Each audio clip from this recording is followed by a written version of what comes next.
Thomas, Good morning, Judith. hello, it looks Hello. like the auction houses are more careful this season. Yes, absolutely. It's such a big contrast compared to November last In the modern field, right? We in the speak modern French. field. Yes. Absolutely. And if you remember last November, of course, we had the Paul Allen collection. There was this wonderful Warhol, the car crash at Sotheby's that made a huge price. And this season around, we see more conservative estimates, more approachable. Yes, there's a couple lots around $20-30 million. There's one at 45 or around 45. But mostly, I think the sales have been well put together with very good provenance, very fresh material, and reasonable estimate, which will be needed because I think the market was overstretched at the end of last year. Something new. So could you give us three examples? Yeah, sure. I think there are two categories. I'd like to talk about the Magritte L'Empire des Lumières from the Orzen collection, which is estimated between around $35 million. And I think that's the right painting for this market. I mean, we saw Magritte achieving crazy prices last year, including a world record. And very commercial artist now. Very commercial, but that remains commercial still today. And this is the best subject. And I think the estimate is fine. It's not guaranteed. And there's a paradox. And there's a paradox, which is that Magritte produced a lot of L'Empire des Lumières. Of course he did, and that's the way he worked. But I think I'm amazed. I mean, you saw that little gouache in February selling for what, $5, $6, $7 million? I mean, the sky's the limit, and it's still a very buoyant market for very pleasing subject, which of course L'Empire des Lumières is. It's a good size, so I think it's a good thing. It's a sure thing, and it's going to do very well, and it deserves to, and it corresponds perfectly to the market.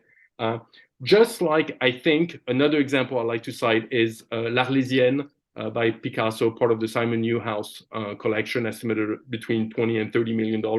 I think that has huge wall power. I think Picasso, like Magritte, is still a very, very buoyant market, especially for this type of quality and this type of wall power and presence. So I think these are the two safe lots of the season.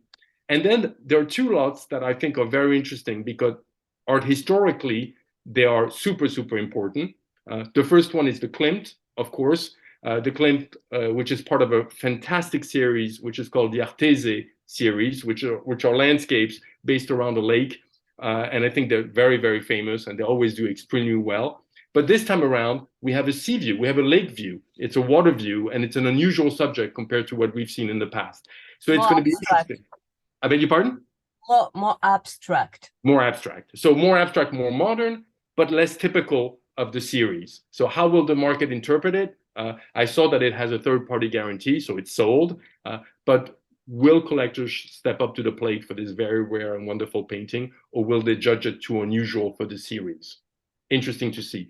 Another one that I like to talk about, of course, is the Douanier Rousseau from the Whitney Payson collection that comes with an estimate of $20 to $30 million, which is really the last chance to acquire a Douanier Rousseau of this quality. There's none left in private hands.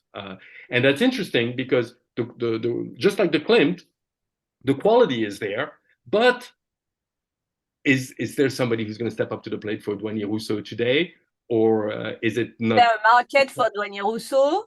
Well, it's very difficult to assess the market for Douanier Rousseau because when was the last one we saw at auction of this quality? Never.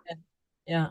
You know, so it's interesting because we know that the market is doing very well at the top market for big names like Magritte and Picasso, and it's challenging to see how will the market react for the Klimt and the Rousseau in this current market where big names, big subjects are not there. These are great paintings, but unusual. It's pushing a bit. I find also that the May sales offer a really good selections of works between $4 and $10 million, which is a very important section of the market, reasonably estimated and fresh to the market. So that's going to be interesting to see where the market stands on these lots. And I think indeed, auction houses have done an amazing job to step back a little bit and be a little bit more conservative this season on the back of 2022, which almost overstretched the market. So it's a good correction, and I think it will do very well. And it will be very interesting for us dealers to assess where the market is exactly. Merci, monsieur. Thank you. Merci, Judith.